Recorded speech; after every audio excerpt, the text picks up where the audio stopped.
Assalamu alaikum wa rahmatullahi ta'ala wa barakatuhu, ikhwani, fillah, mes frères et sœurs dans le monde. Assalamu alaikum wa rahmatullahi wa barakatuhu, que la paix d'Allah subhanahu wa ta'ala, ses salutations et sa miséricorde soient sur vous.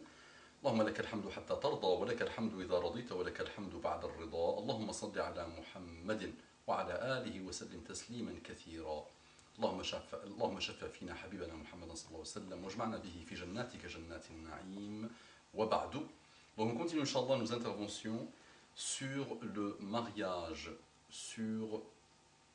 autour la conséquence, l'observation de diagnostic qui a été fait, que j'ai pas besoin de diagnostiquer là, les cas sont par milliards, les cas sont vraiment nombreux de ces mariages qui sont complètement à côté de la plaque, qui ne mènent à rien, qui mènent à des problématiques, à des décadences, à des déviations, à des perversions phénoménales. Donc je disais dans les premières interventions que partout aujourd'hui dans le monde, les couples souffrent de ce vide, vraiment vide du couple.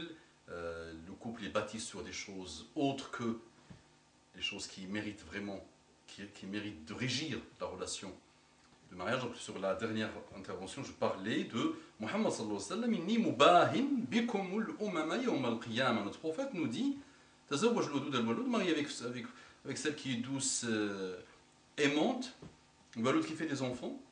Fa inni mubahin, la deuxième partie qui nous intéresse là dans le hadith, et qu'on va utiliser Inch'Allah pour essayer de border encore la problématique. Je disais que l'Umma aujourd'hui, 1,6 milliard, qu'est-ce qu'elle fait, qu'est-ce qu'elle apporte, qu'est-ce qu'elle change aujourd'hui dans le monde. Je ne veux pas être pessimiste, il y a alhamdoulilah du bien. Ummat Muhammad sallallahu alayhi wa sallam fiha khair, la tajtami'u ala dalal.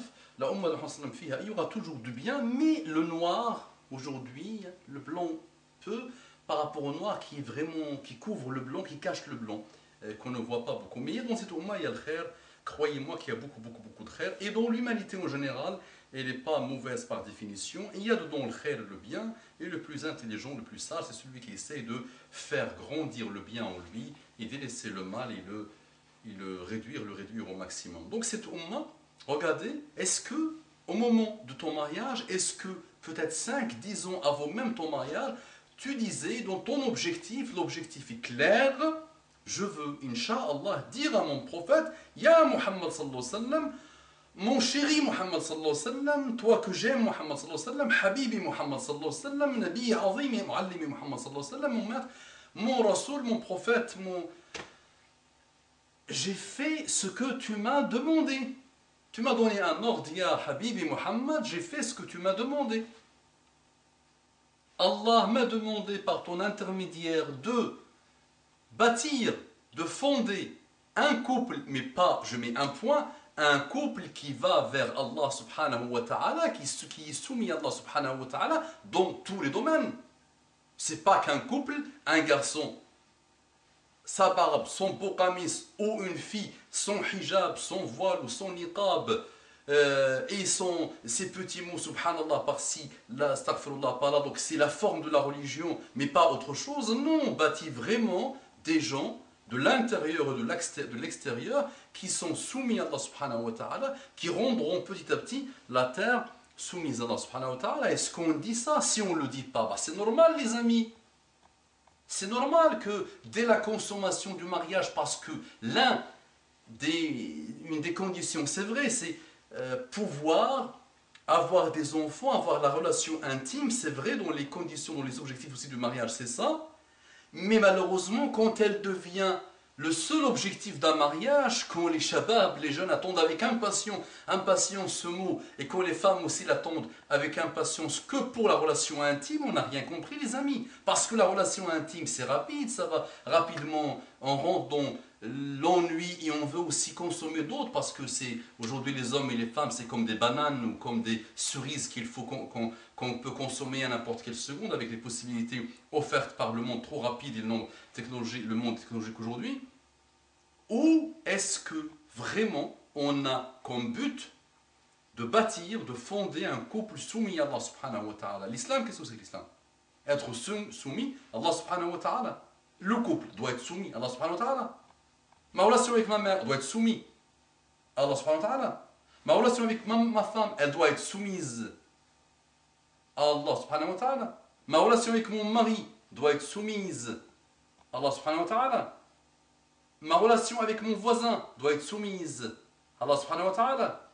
Ma relation avec l'autre doit être soumise à Allah subhanahu wa ta'ala. L'islam, ce n'est pas qu'un paraître. Ce n'est pas pour ceux qui le prennent comme idéologie et qui n'arrêtent pas de le prendre pour une idéologie. En pensant qu'Allah va leur poser la question dans leur tombe sur leur idéologie. Non. L'islam, soumission à Dieu, le couple doit être soumis à Dieu, l'homme d'abord doit être soumis à Dieu, la femme doit être soumise à Dieu, et il doit faire en sorte que leur enfant soit soumis à Dieu.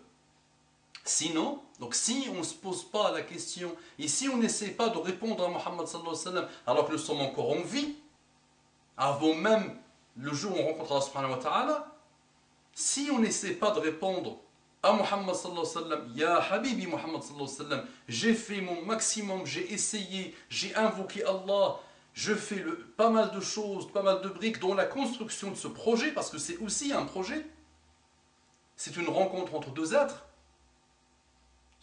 entouré de mawadda et de rahma, pas entouré d'une envie charnelle sexuelle, point, non, entouré de la mawadda et de la rahma, d'abord, et en étant soumis à Allah subhanahu wa ta'ala, j'ai essayé de dire à mon Muhammad sallallahu alayhi wa sallam, le socle des prophètes, le bien-aimé, mon bien-aimé Muhammad sallallahu alayhi wa sallam, j'ai essayé de lui dire, voilà, tous les jours, toutes les secondes, il y a une connexion qui fait que dans chaque seconde, je demande des comptes à mon nafs à moi, dans ma relation avec mon mari ou avec mon épouse.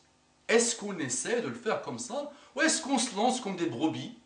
On a consommé, je commence à m'ennuyer, elle commence à s'ennuyer, chacun commence à montrer son vrai visage. C'était que des mensonges parce qu'on a réussi à nous mentir à nous-mêmes. Que voulez-vous de plus, les amis? Quelqu'un qui a réussi, une grande majorité de la Ummah qui a réussi à se mentir à elle-même. Quand tu mens à toi-même et tu penses que c'est bon, ton mensonge s'est transformé en vérité et c'est bon.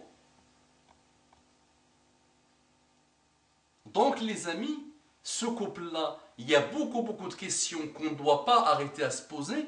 Et une fois qu'on les pose sincèrement avec la niya, croyez-moi que le couple, Inch'Allah, sera un couple heureux. Mais on ne cherche pas que d'être heureux. On cherche à être soumis à Allah subhanahu wa ta'ala.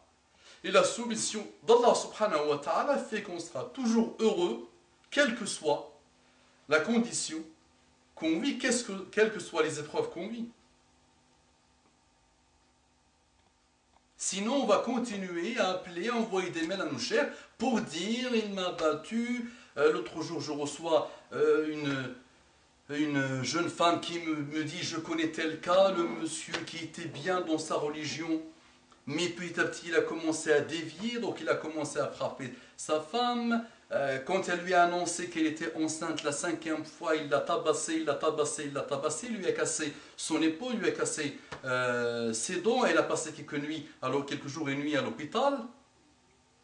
Celui qui s'est marié, qui était la cause de la guidée d'une jeune femme, il a été la cause, Allah l'a mis comme cause de la guidée d'une jeune femme, il a fait son retour à Allah, grâce à lui il s'est marié avec elle.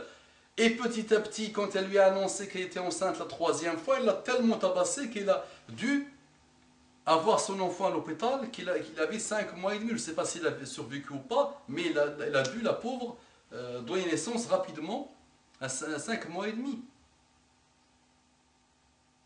Voilà, ça c'est le diagnostic. Vous allez me dire, on connaît tout ça, c'est vrai, on n'arrête pas de... Mettons que vous vous posez pas les questions. Croyez-moi que tout amour éphémère, toute relation éphémère qui commence telle qu'on les connaît aujourd'hui, voilà. Et je profite pour ouvrir une parenthèse, les autres hommes ou femmes là que je vois partout là qui se mettent nus, des photos nues, hommes ou femmes, ceux qui sont complètement loin de leur religion, ceux qui pensent que les religieux sont des gens qui n'ont rien compris, alors que c'est des gens qui ont tout compris, les amis, et qui ont l'izzatu lillahi wa li rasulihi wal mu'minin.